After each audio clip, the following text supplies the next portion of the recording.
ប្រឈមបញ្ហានេះវាចេះព្រោះវាកសកម្មហ្នឹងវាក្បិតមុខពីបើយើងធ្វើត្រូវទៅវាចំណេញបើថាបើយើងធ្វើខុសវាហៅវាឡងមកយើងវិញទី1បញ្ហាទុនទី2បញ្ហាបច្ចេកទេសទី3បញ្ហាយើងចុះជាប់ឬអត់បើយើងប្រឡែងមកឲ្យគេហើយយើងអត់ចុះជាប់ហាក់ដូចជាយើងយកអត់បានជោគជ័យដែរអញ្ចឹងយើងទៅចុះជាប់អញ្ចឹងយើងធ្វើតកែយើងទៅមួយអាទិត្យយ៉ាងតិចណាគួរ3ថ្ងៃនៅកន្លែង4ថ្ងៃនៅកន្លែងអានឹងបានជោគជ័យបានបើយើងតម្រូវឲ្យថាបកគលឲ្យតែគេខ្ញុំថាជោគជ័យបានតិចបើតាមយោបល់របស់ខ្ញុំវានៅតំបន់ស្ទឹងត្រង់នេះវាគិតទៅនៅស្រុកស្ទឹងត្រង់យើងទាំងមូលវាដីភាគច្រើនគឺដីក្រហមអញ្ចឹងវាអំណោយផលទី1ដែលខ្ញុំឆ្នាំ2026នោះខ្ញុំនឹងដាំម្នាស់ពូជបតៃវ៉ាន់ដើម្បីយើងរកទីផ្សារបឋមអញ្ចឹងខ្ញុំត្រៀមពូជហើយខែ10ខ្ញុំចាប់ផ្ដើមយើងមន្ទីរពិសោធន៍របស់ខ្ញុំផលិតពូជគេហៅថាម្នាស់បតៃវ៉ាន់ហើយបោះប្រទេសនេះទីយើងរកអាម្នាស់ណាស់ដែលទីផ្សារគេត្រូវការអញ្ចឹងយើងដាំឆ្នាំ2026 27 28នឹងខ្ញុំនឹងនាំចេញដល់យ៉ាងតិចណាក៏បានរាប់រយកុងតឺន័រក្នុងមួយខែហើយអញ្ចឹងណាហើយបន្តមកទៀតបញ្ហាចេកទីផ្សារចេកហ្នឹងវាធំបើតាមយើងគិតទៅទីផ្សារចេកហ្នឹងវាធំមិនថាធំអញ្ចឹងមានន័យថាវាពិបាកដាំមែនទៅទីផ្សារវាមិនគ្រប់ឲ្យគ្រប់គ្រងពីព្រោះអាមុខរបរចេកហ្នឹងនៅស្រុកគេពិបាកណាស់ព្រោះ1ហិកតាចេកត្រូវប្រើពលកម្ម3នាក់ត្រូវប្រើពលកម្ម3នាក់ទៀតចឹងអញ្ចឹងនៅស្រុកខ្មែរយើងពលកម្មយើងនិយាយឲ្យចំទៅនៅទទួលបានបាទតម្លៃពលកម្មវាតម្លៃវាសមរម្យគួរឲ្យគេហៅថាយីវិនិយោគមកចាប់អារម្មណ៍ហើយបន្ទាប់មកទៀតអាបញ្ហាអារឿងទីផ្សារខ្ញុំជឿថាខ្ញុំថ្ងៃនេះខ្ញុំលើកទិសដៅឲ្យអ្នកវិនិយោគគុំយកចិត្តទុកដាក់ទីផ្សារបញ្ហាចេកនេះគឺទីផ្សារខ្ញុំធានាថាដាំប្រមាណក៏មិនគ្រប់ឲ្យគេដែរអញ្ចឹងខ្ញុំលើកទិសដៅហើយខ្ញុំនឹងបានសហការមួយអាជ្ញាធរស្រុកជាមួយកសិកម្មស្រុកនឹងឆ្នាំណាមួយដែលប្រជាជនតំបន់ហ្នឹងដែលគាត់យល់ខ្ញុំនឹងឲ្យគាត់ដាំយើងសហការមកគាត់ប្រមូលផលពីគាត់ឡើងវិញទៅឥឡូវមិនទាន់ធ្វើបានមកពីមូលហេតុខាងខ្ញុំវាទុំថ្មីផងដែរទុំចូលប្រឡូកបាន4-5ឆ្នាំបើនិយាយពីពេលវេលាបើយូរអង្វែងទៀតយើងលើកទិសដៅឲ្យប្រជាជននៅជិតតំបន់ឲ្យគាត់ដាំដើម្បីគាត់យកទិន្នផលប្រគល់មកយើងដើម្បីឲ្យគាត់មានការងារទៅទូទាំងស្រុកឆ្នាំដាំនៅតំបន់នឹងកន្លែងនៃព្រឹកមិញដែលយើងមើលមន្ទីរពិសោធន៍បើចេញមកឃើញកន្លែងខ្ញុំឈូសឆាយតង្ហែនចោលហ្នឹងឃើញកន្លែងហ្នឹងណាកន្លែងហ្នឹងខ្ញុំឆ្នាំ2026ខ្ញុំដាំប្រហែលជិត100ហិកតាដើម្បីយកពូជព្រោះម្នាស់នោះពូជវាពិបាកណាអញ្ចឹងដាំយកពូជហើយឆ្នាំ2027 28ខ្ញុំនឹងនាំចេញវាម្នាស់ឥឡូវវាគេជឿនលឿន1ហិកតាលើគេដាំ60000កូន60000កូនយើងគិតថាមួយកូនម្នាស់1គីឡូបានណាអញ្ចឹងក៏បាន60តោនណាអញ្ចឹងបើ60តោនយើងនិយាយថាម្នាស់មួយយើងលក់តាមរៀលបានទីផ្សារគេក៏បាន60000ណាហើយ60000យើងគិតថាយើងស្រុកខ្មែរយើងចាយចែកឲ្យកម្មករចាមែនគាត់សប្បាយចែកហើយព្រោះតកែគាត់ត្រូវសប្បាយចែកឲ្យគាត់ព្រោះមានចំណូលខ្លាំងរឿងអីដែលយើងចែកឲ្យគាត់តិចបើចែកឲ្យគាត់តិចយើងមិនចំណូលបានចំណុចហ្នឹងវាផ្សំគាត់ត្រូវចំណេញគាត់បានផលល្អតកែក៏បានផលល្អក្នុងនាមវាអញ្ចឹងកសិកម្មនេះខ្ញុំសូមនិយាយត្រង់ចុះពីព្រោះខ្ញុំតាំងពីជំនាន់ខ្ញុំធំឡើងក្តីនៅរស់នៅក្នុងសង្គ្រាមទាំងអស់សង្គ្រាមបង្កើតឡើងរហូតហើយខ្ញុំវាគ្មានចេញពីសាលាទេមុខរបរគឺវាបង្រៀនយើងមុខរបរគឺវាបង្រៀនយើងពីព្រោះយើងចេះដោយសារយើងទៅដកពិសោធន៍ពីគេមកយើងដកពិសោធន៍ពីគេមកហើយអ្វីដោយយើងសិក្សាតាមរបៀបយើងម៉ោងនេះពិភពលោកនៅក្នុងទេរភូមិយើងទាំងអស់នៅក្នុងខួរក្បាលយើងចិត្តណាអញ្ចឹងគឺយើងគ្រាន់តែលើកចេញមកវានៅឃើញនៅទាំងអស់ហ្មងអញ្ចឹងវាស្រួលណាស់សម័យបច្ចុប្បន្នគេហៅកុំព្យូទ័រហ្នឹងណាអញ្ចឹងអាការងារហ្នឹងគាត់ខ្ញុំលើកបញ្ហាហ្នឹងថាបើនិយាយពីបច្ចេកទេសប្រតិកកម្មវានៅចិត្តយើងណាបច្ចុប្បន្នភាពវាគេហៅថាជឿនខ្ញុំនិយាយតែប៉ុណ្្នឹងយល់វាទ្រឹមទ្រលេបាទ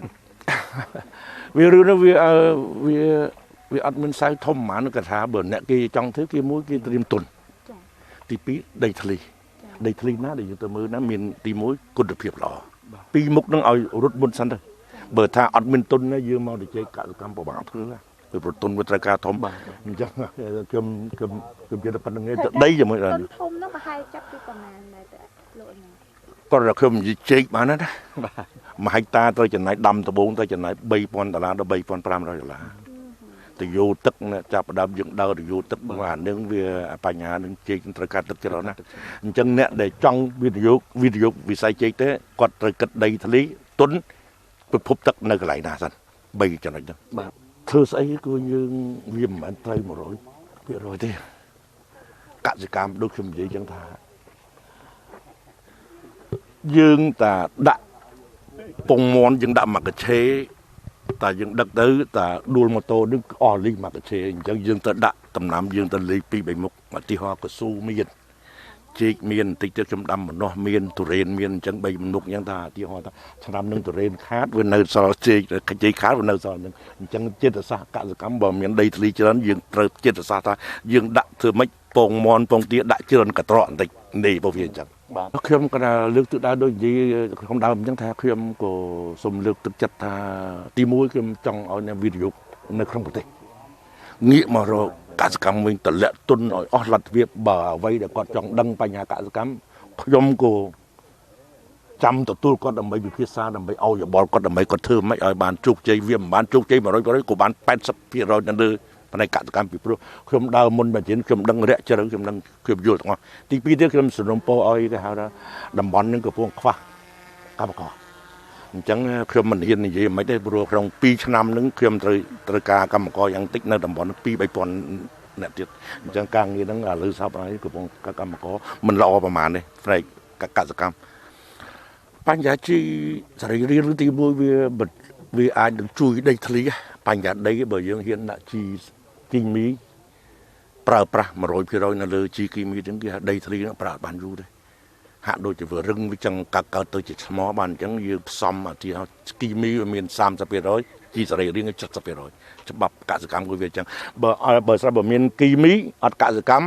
អត់ជីសរីរាង្គក៏វាមិនល្អបើមានជីសរីរាង្គអត់ជីគីមីក៏អត់ល្អដែរហើយកសិកម្មអានឹងគឺនិយាយចាំហើយបញ្ហាជីហ្នឹងទី1ខ្ញុំបំរើឲ្យក្រុមហ៊ុនរបស់ខ្ញុំបញ្ជាសិនហើយបានចិត្តហ្នឹងខ្ញុំយើងចែកឲ្យ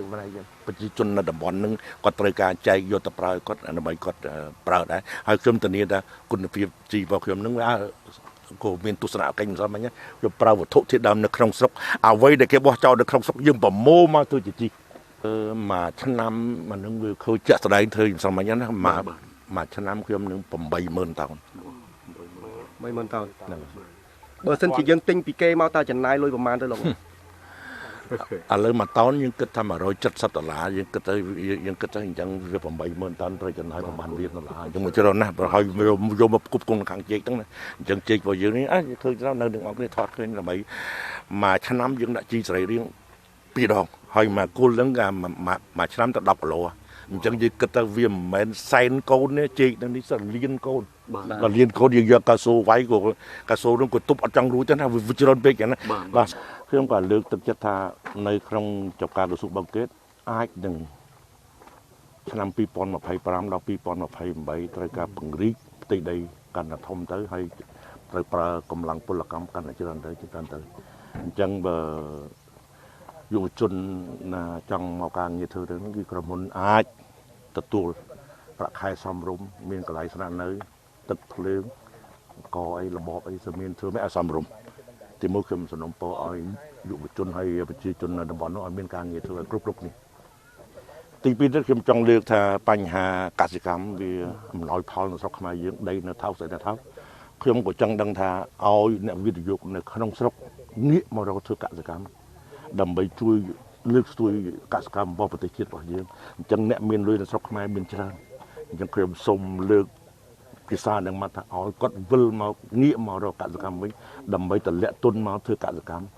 បើការងារខ្វះខាតគាត់ចង់មកសួរបញ្ហាខ្ញុំផ្នែកកសិកម្មខ្ញុំនឹងជួយគាត់ដើម្បីលើកទិសដៅឲ្យមានការឲ្យមានគេហៅថាការងារបច្ចេកទេសកសិកម្មឬមួយរកចំណូលឲ្យគាត់ចំណេញឲ្យតបានព្រោះខ្ញុំជំនាញកសិកម្មខ្ញុំធ្វើជិត20ឆ្នាំហ្នឹងហើយរឿងនេះវាត្រូវឲ្យគាត់សួរតែព្រោះគាត់អត់ស៊ីជម្រៅផ្នែកកសិកម្មណាព្រោះលើមកហ្នឹងគេសម្លឹងឃើញថារោដំណាំណាដែលទីផ្សារអន្តរជាតិវាត្រូវការទីមួយយើងទៅរកដំណាំណាដែលគេហៅមួយឆ្នាំដល់2ឆ្នាំយើងយកផលដើម្បីយើងតម្លាក់ទុនឧទាហរណ៍30លាន50លានអញ្ចឹងគឺមួយឆ្នាំ2ឆ្នាំ3ឆ្នាំយើងដកទុនមកបដើដើម្បីមិនមែនដូច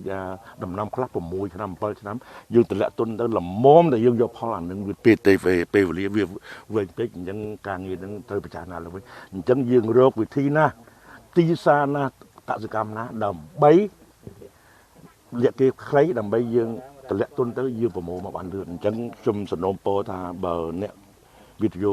នៅស្រុកខ្មែរខ្ញុំជឿថាអ្នកមានលុយស្រុកខ្មែរនៅស្រុកច្រើនអញ្ចឹងសូមឲ្យគាត់ងាកមកវិស័យកសកម្មអានឹងគេហៅថាជួយសង្គមជួយអ្នកមានការងារធ្វើបានច្រើន